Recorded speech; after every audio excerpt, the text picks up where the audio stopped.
The notification came through at 2:47 a.m. while I was reviewing quarterly reports for my investment portfolio. A family group chat message from my brother Jake. Thanksgiving at Mom's traditional potluck. Sarah brings dessert as usual since she can't afford the main course. L17 laughing emojis from various cousins followed. I stared at my phone screen, then at my computer monitor displaying the portfolio summary. Tech Innovations LLC sat at the top of my holdings list. 94. $2 million invested through 3 different shell companies over the past 5 years. The same Tech Innovations LLC that employed my brother Jake as their Chief Innovation Officer, a title he'd been bragging about for months without realizing where his company's funding actually came from. I typed back, looking forward to it. I'll bring something special. The something special was silence, always had been. Growing up, Jake was the golden child. Soccer captain, honor roll, accepted to Stanford on a partial scholarship that my parents proudly supplemented. I was the practical one. Community college, state school, transfer degree in accounting that everyone called safe but boring. When Jake graduated with his computer science degree and immediately landed a job at a promising tech startup, the family narrative was set in stone. Jake was destined for Silicon Valley success. I was destined for middle management mediocrity. What they didn't know was that I'd been tracking Tech Innovations LLC since before Jake even applied there. Their initial funding rounds, their revenue projections, their expansion plans, all of it crossed my desk during my early years at Meridian Investment Group. When I identified them as a high-growth opportunity, I convinced 3 of our shell companies to invest substantial amounts. By the time Jake got hired, I was already their largest anonymous backer. The irony was delicious, but I'd never been one to gloat. I preferred watching from the shadows as Jake described his massive company and incredible opportunities without knowing he owed his entire career to his supposedly unsuccessful sister. Thursday morning arrived gray and cold. I drove my modest Honda Civic to Mom's house, the same car I'd been driving for 6 years. It was reliable, paid off, and completely invisible, exactly how I preferred to move through the world. In the passenger seat sat a store-bought pumpkin pie, the kind that screamed, "I couldn't afford to make something homemade." Perfect. The driveway was already packed with luxury vehicles. Jake's Tesla Model S dominated the center spot, flanked by Cousin David's BMW and Cousin Michelle's Audi. I parked on the street and walked up the familiar path, pie in hand, preparing for the annual performance. "Sarah's here," Mom announced as I entered. The living room was packed with 23 family members, all dressed in their Thanksgiving best. Jake wore a crisp button-down with Tech Innovations embroidered subtly on the chest, company swag he'd been sporting to every family gathering since his promotion 6 months ago. "Hey, everyone," I said, setting the pie on the dessert table next to Michelle's elaborate tiramisu and David's professional-looking cheesecake. "Store-bought again?" Jake's wife Jennifer asked with mock concern. "Sarah, we've told you we're happy to help if money's tight." The room collectively turned to look at me with that particular blend of pity and condescension that I'd grown accustomed to over the years. 23 pairs of eyes scanning my Target dress, my department store shoes, my obvious financial limitations. "It's fine," I said, taking my usual seat on the folding chair they'd set up for me near the kitchen. I like to keep things simple. Jake launched into his traditional pre-dinner speech about gratitude and success. "This year has been incredible for our family," he announced, gesturing broadly. Tech Innovations just closed our Series C funding round. We're now valued at over $200 million. Murmurs of appreciation rippled through the room. I calculated quickly. If they were valued at $200 million, and I controlled roughly 47 through my various investments, that put my stake at approximately $94 million. Jake was essentially announcing my net worth while describing it as his own achievement. The best part, Jake continued, is knowing that our success creates opportunities for the whole family. Real success, not just getting by. His eyes landed on me during that last sentence. Subtle but clear. Dinner conversation flowed around the usual topics. David's law practice was expanding. Michelle's marketing agency had landed 3 new corporate clients. Cousin Tom had bought his second rental property. Each success story was presented with the unspoken understanding that some family members were contributors to the narrative, and others were cautionary tales. "Sarah," Uncle Richard called out from across the table. "How's the accounting work going?" "Still at that small firm downtown." "Still there," I confirmed, cutting my turkey into precise pieces. "Steady work, steady pay. That's good." Jennifer jumped in. "Not everyone can be entrepreneurs like Jake. Someone has to do the regular jobs." Jake nodded sagely. "Exactly. Sarah's always been practical, risk-averse. There's value in that, even if it doesn't lead to the same kind of growth opportunities." I smiled and took another bite. Risk-averse. If they only knew about the $340 million I deployed across 12 different tech startups over the past 3 years, or the private equity fund I'd helped establish that was now managing $2 billion in assets. The conversation shifted to holiday plans. Jake and Jennifer were taking their kids skiing in Aspen. David and his family were spending New Year's in Dubai. Michelle had booked a villa in Tuscany for 2 weeks. "What about you, Sarah?" Cousin Lisa asked. "Any travel plans?" "I'm thinking about staying local," I said. "Maybe catch up on some reading." "Reading's free," Jake said with a laugh. "Smart choice for the budget-conscious." The table erupted in polite chuckles.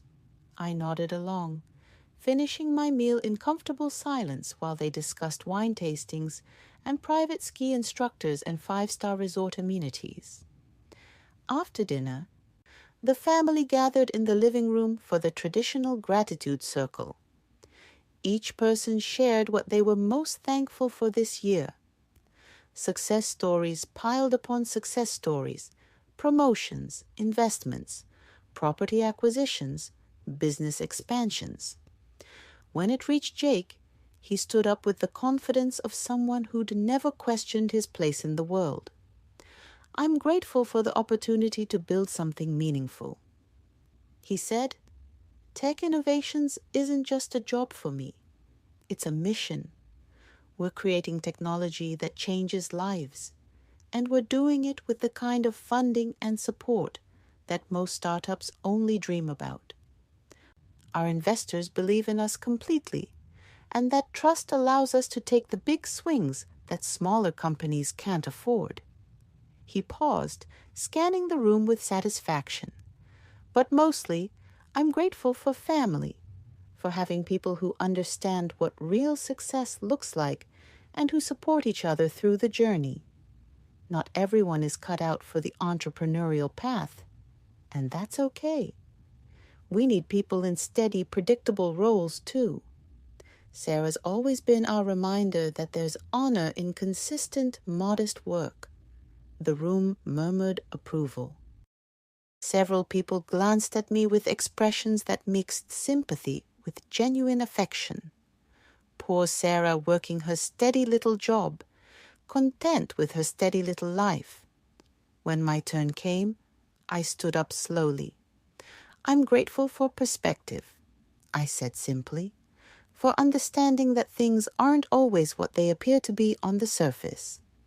and I'm grateful for the opportunity to make decisions that align with my values, even when those decisions aren't immediately visible to everyone around me. I sat back down. The circle continued without anyone asking for clarification about my cryptic response. Later, as people were gathering coats and preparing to leave, Jake cornered me in the kitchen while I was helping Mom load the dishwasher. "Sarah," he said, his voice taking on that particular tone he used when he wanted to have a serious conversation. "I hope you don't take any of this the wrong way. The comments about steady work and being practical, I mean them as compliments." "I know you do," I said, rinsing a plate under the running water. "It's just that sometimes I worry about you. You're 34, you're single, you're in the same job you started 7 years ago. I know you're probably dealing with some financial stress, and I want you to know that Jennifer and I have talked about it. If you ever need help, a loan, or maybe we could connect you with someone at Tech Innovations who's hiring for administrative positions, we're here for you." I turned off the water and looked at him directly. Jake's face was earnest, concerned, completely genuine in his desire to help his struggling sister. "That's very kind," I said, "but I'm actually doing fine." "I know you're proud," he continued, "but there's no shame in accepting help from family, especially when some of us have been fortunate enough to be in positions where we can offer it." Behind Jake, I could see his Tesla through the kitchen window, gleaming under the street light. Beside it, my Honda looked exactly like what it was. A sensible car chosen by someone who either couldn't afford better or didn't prioritize automotive status symbols. "I appreciate the offer," I said. "Really? But I think you might be surprised by how well things are actually going for me." Jake smiled indulgently. "Sarah, you work at a small accounting firm and drive a 6-year-old Honda. There's nothing wrong with that, but let's be realistic about what doing well means." "You're right," I agreed. "Let's be realistic." The next morning, I sat in my modest apartment, a 2-bedroom unit I deliberately chosen in a middle-class neighborhood, with my laptop open to my investment portfolio dashboard. The numbers were all there, clearly displayed across multiple screens. Total assets under management, $847 million. Net worth, $312 million. Annual passive income, $47 million. I picked up my phone and dialed Marcus Chin, my portfolio manager at Meridian Investment Group. "Good morning, Sarah," Marcus answered on the second ring. "Happy day after Thanksgiving." "How was your family dinner?" "Educational," I said. "Marcus, I need to make some adjustments to the Tech Innovations holdings." "Of course. What are you thinking?" I pulled up the Tech Innovations file on my screen. 3 shell companies held stakes: Meridian Ventures LLC 23, Pacific Growth Fund 15, and Cascade Holdings 9. Combined, they represented 94. $2 million in invested capital and gave me effective control over major company decisions. "I want to withdraw completely," I said. "All 3 entities full liquidation." There was a pause on Marcus's end. "That's significant. Sarah Tech Innovations is one of our strongest performers. Their Q3 numbers just came in 15 above projections, and they're on track for IPO consideration next year. Are you sure about this timing?" "I'm certain. Can I ask what's driving this decision?" "If there's something in their fundamentals that I'm missing." "It's not about fundamentals," I said. "It's about alignment." Marcus had been managing my investments for 8 years. He'd learned not to question my decisions when I used the word alignment. It was my code for moves that were driven by factors beyond pure financial return. "Understood," he said. "How do you want to handle the timeline?" We could structure this over several months to minimize market impact. No, I interrupted. I want it done today. All of it. Full withdrawal with immediate effect. Another pause. Sarah, that's going to trigger some serious consequences for Tech Innovations. Your holdings represent nearly half their total funding. If we pull out all at once, they're going to face immediate liquidity issues. Their expansion plans, their hiring projections, their operational budget, everything gets thrown into chaos. I understand. Their stock price will crater, employees will panic. They might have to implement immediate layoffs just to maintain cash flow. I understand, including your brother. I looked out my apartment window at the city skyline. Somewhere out there, Jake was probably arriving at the Tech Innovations offices, checking his email, reviewing his calendar, completely unaware that his sister was about to reshape his entire professional reality. Especially my brother, I said quietly. Okay then, Marcus said. I'll start the paperwork immediately. Full liquidation of all Tech Innovations positions across all 3 entities. You should expect the first calls to start coming in around 11 a.m. when the markets open and the automated alerts trigger. Thank you, Marcus. Sarah, for what it's worth, I hope you know what you're doing. I hung up and made myself a cup of coffee. Then I sat back down at my laptop and began reviewing other positions in my portfolio.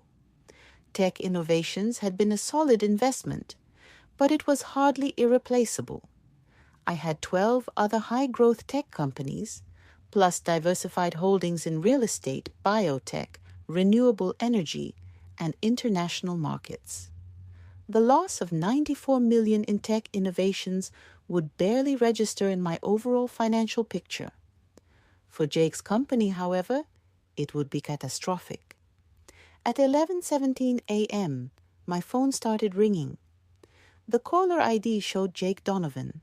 I let it go to voicemail. 11 minutes later, he called again. Then again at 11:32. By noon, I had 7 missed calls from Jake, plus 3 from Jennifer, 2 from Mom, and 1 from Uncle Richard. The voicemails told the story. 11:17 a.m., Jake confused. Sarah, call me back.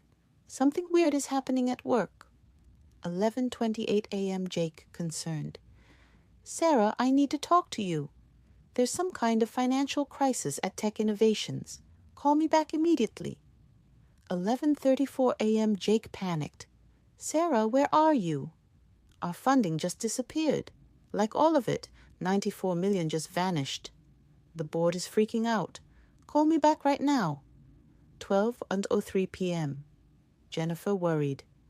Sarah, Jake is having some kind of breakdown. Something happened at his work. Can you please call him back? 12:15 p.m. I'm frantic. Sarah, your brother needs you. There's been some kind of mistake at his company. Please call him back.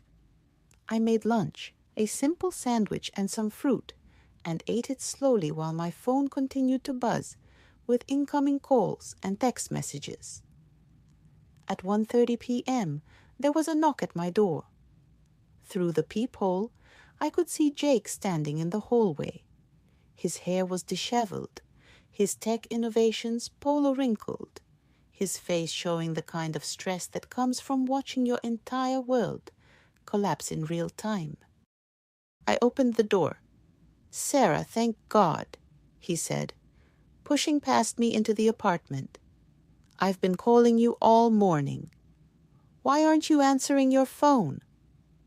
I was busy, I said, closing the door behind him. Jake spun around to face me, his eyes wild with panic. Busy, Zara.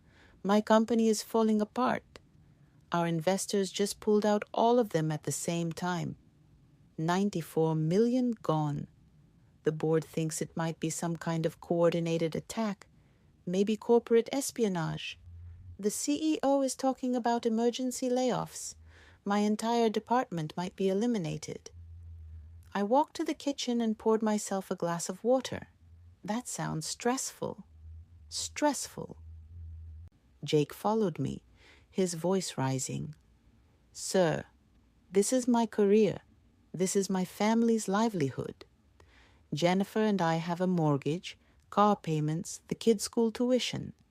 If I lose this job, he stopped running his hands through his hair. I don't understand how this could happen. Tech Innovations was solid. We had backing from major investors, reliable long-term partners who believed in our mission.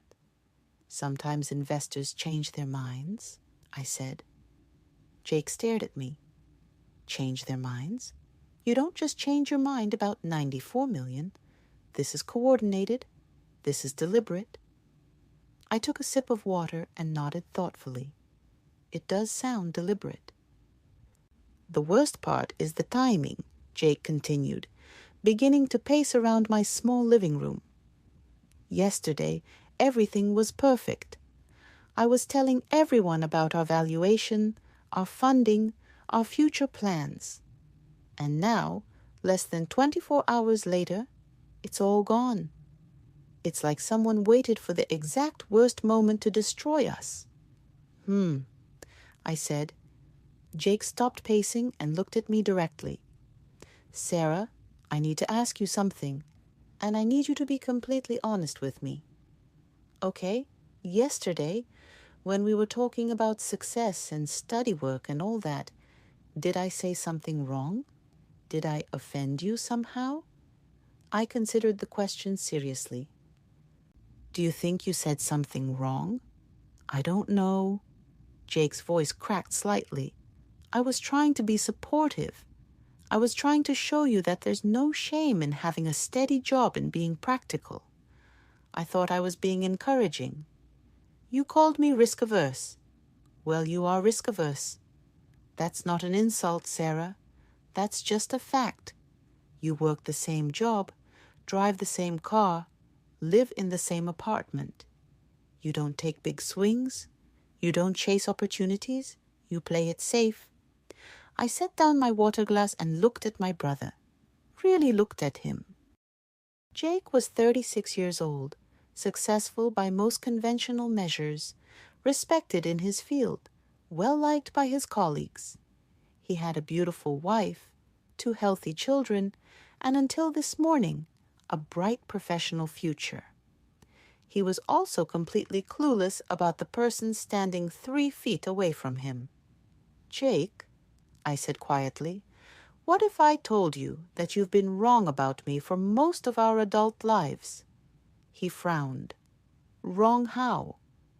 Wrong about my job, wrong about my finances, wrong about my risk tolerance, wrong about my capabilities, wrong about pretty much everything.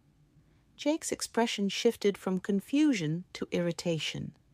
Sarah, this isn't the time for philosophical discussions about self-worth. My company just lost 94 million. I might lose my job. I need practical help, not abstract conversations about perception. I walked to my home office and returned with a folder. Inside were printed copies of my portfolio statements, investment summaries, and net worth calculations. I handed the folder to Jake. Take a look, I said. Jake opened the folder skeptically. His eyes scanned the first page, a summary statement from Meridian Investment Group. I watched his expression change as the numbers registered. What is this?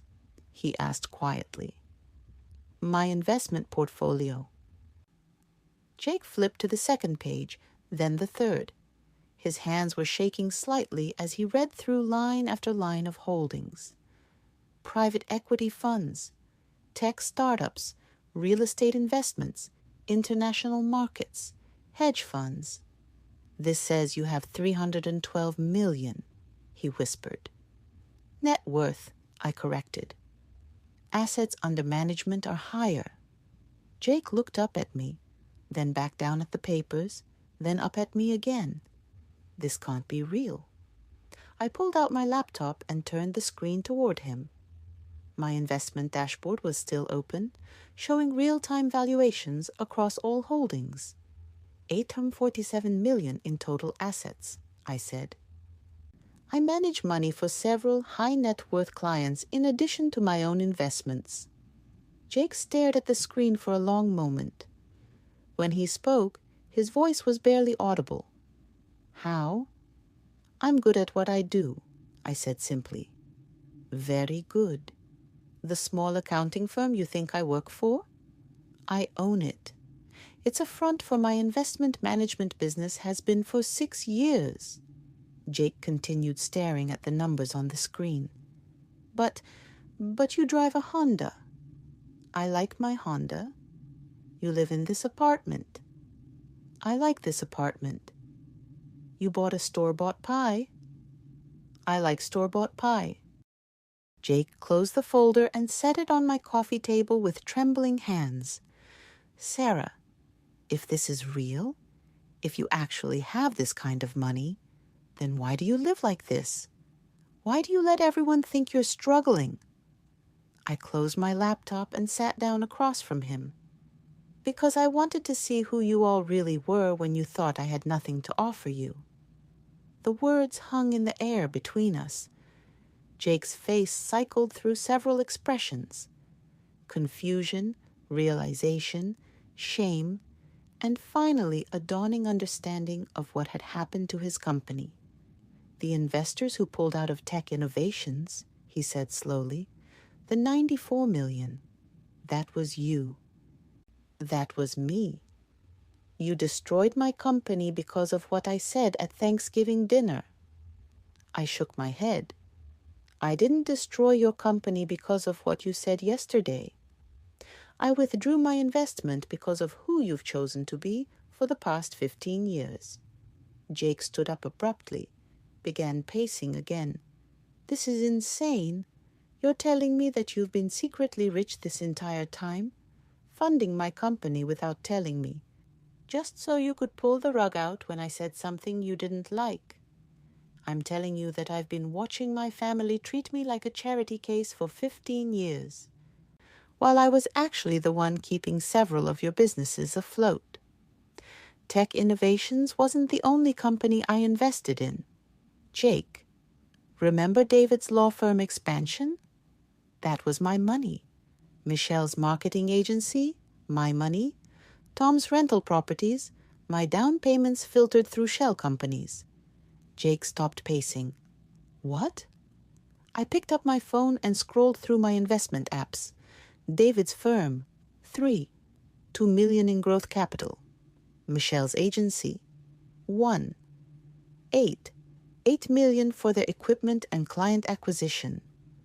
Tom's properties, $950,000 in down payment assistance. I've been anonymously supporting this family's success for years, while you all pitied me for my supposed failures. But why? Jake's voice was pleading now. Why would you do that? Why would you help us and then destroy us? I helped you because you're my family, I said. I destroyed your company because you proved that when you thought I had nothing to offer, you treated me like nothing. Jake sank back into the chair, his head in his hands. Sarah, I never meant to hurt you. The things I said yesterday, I thought I was being kind. I thought I was being supportive. You thought you were being superior, I corrected. There's a difference. We sat in silence for several minutes. My phone continued to buzz with incoming calls and messages, but I ignored them all. Finally, Jake looked up. What happens now? Now you go back to your company and figure out how to survive without my funding. I said, you tell your board that your mystery investors decided to pursue other opportunities.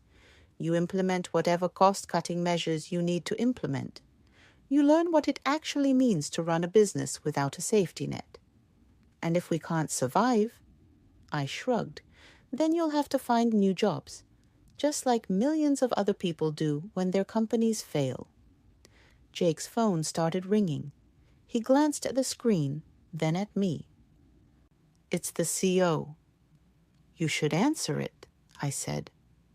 Jake took the call, walking to my window while he spoke in hushed, urgent tones about emergency board meetings and investor relations and damage control. I listened with half an ear while I opened my laptop and began reviewing other positions in my portfolio. Renewable energy was performing well. My biotech investments were up 12 over the past quarter.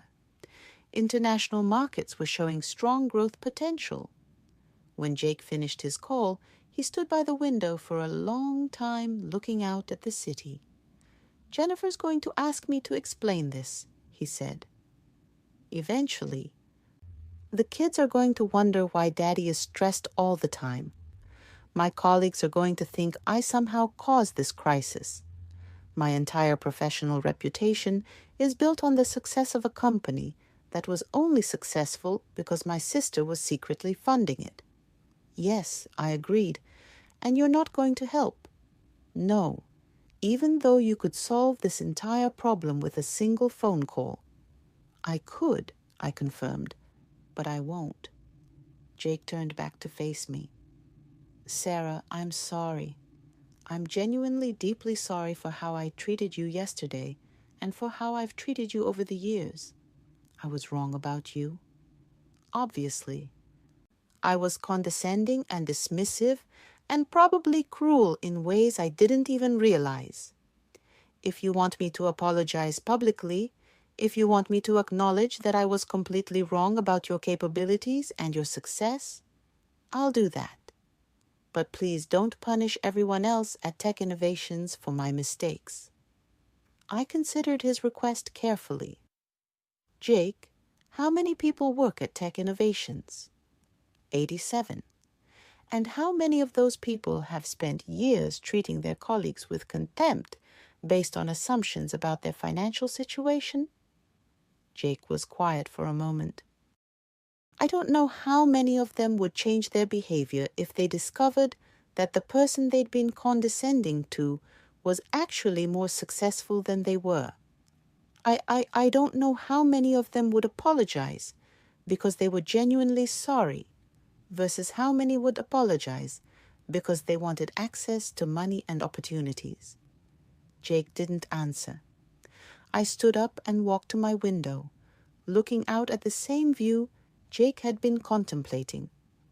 I withdrew my investment because I realized that my money was enabling people to treat others badly without consequences, including you. "But what about the innocent people?" Jake asked. "The employees who are going to lose their jobs, the families who depend on those paychecks." "What about them?" I asked back. "Do you think they deserve job security more than the people at companies I haven't invested in? Do you think your employees are more worthy of employment than workers at firms that have to succeed on their own merit?" Jake was quiet. "I'm not obligated to fund your company," I continued. "I'm not required to protect your employees from market forces. I invested my money, watched how you use that security to treat people, and decided I didn't want to enable that behavior anymore." My phone rang again. This time it was Marcus. "Excuse me," I told Jake and answered the call. "Sarah," Marcus said, "I wanted to update you on the tech innovation situation. The withdrawal is complete, but we're getting some interesting calls. Apparently, word is spreading in the tech community about what happened, and we're fielding inquiries from 3 other companies who want to understand our investment criteria." "What kind of inquiries?" "Companies that are specifically highlighting their workplace culture, their diversity initiatives, their commitment to treating all employees with respect. It seems like the message is getting out that character matters to our investment decisions." I glanced at Jake, who was watching me intently, trying to piece together my side of the conversation. "That's interesting feedback," I said. "Any of them worth pursuing?" "2 look promising, Both have strong fundamentals and leadership teams that seem to understand that sustainable success requires treating people well at every level. I'll send you the preliminary reports. Thanks, Marcus. I hung up and looked at Jake. Your company's collapse is already creating opportunities for businesses that prioritize character over profits. Jake stared at me. You're actually proud of this. I'm satisfied with it, I corrected. There's a difference. Jake gathered his things, his car keys, his phone, the folder with my financial statements that he'd been clutching like a lifeline. I need to go, he said. I need to figure out how to explain this to Jennifer and to my team and to everyone whose livelihood just got destroyed because I was an ass to my sister. Okay. At the door, Jake paused. Sarah, for what it's worth, I think you're wrong about this. I think you're punishing a lot of innocent people to make a point about respect and character, but I also think I probably deserved it. I think you definitely deserved it, I said. After Jake left, I made myself another cup of coffee and called Marcus back. One more thing, I said when he answered. I want you to set up a scholarship fund.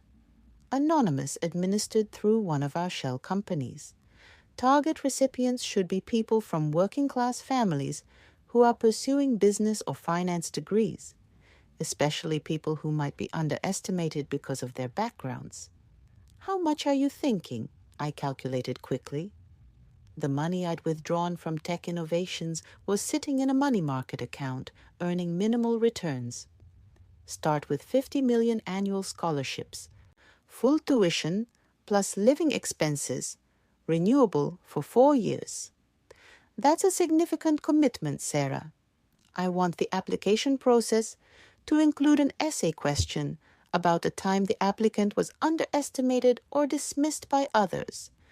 And I want preference given to people who maintained their character despite being treated poorly. Understood. Anything else? Yes, I said, looking around my modest apartment, thinking about my Honda Civic parked outside, considering my simple life that had enabled me to see my family clearly. I want the scholarship to be named for people who choose substance over status. Call it the Quiet Success Scholarship. I like that, Marcus said. I'll get the paperwork started. After I hung up, I sat in my living room for a while, thinking about Thanksgiving dinner and family dynamics and the cost of enabling bad behavior. My phone continued to buzz with messages and missed calls, but I ignored them all. Tomorrow, Jake would wake up to a changed world. Tech Innovations would either find new funding or begin the process of failure. Jake would either learn from this experience or find someone else to blame. But tonight, I was going to order Chinese takeout, read a book, and enjoy the quiet satisfaction of finally aligning my money with my values. The Quiet Success Scholarship would start accepting applications in the spring.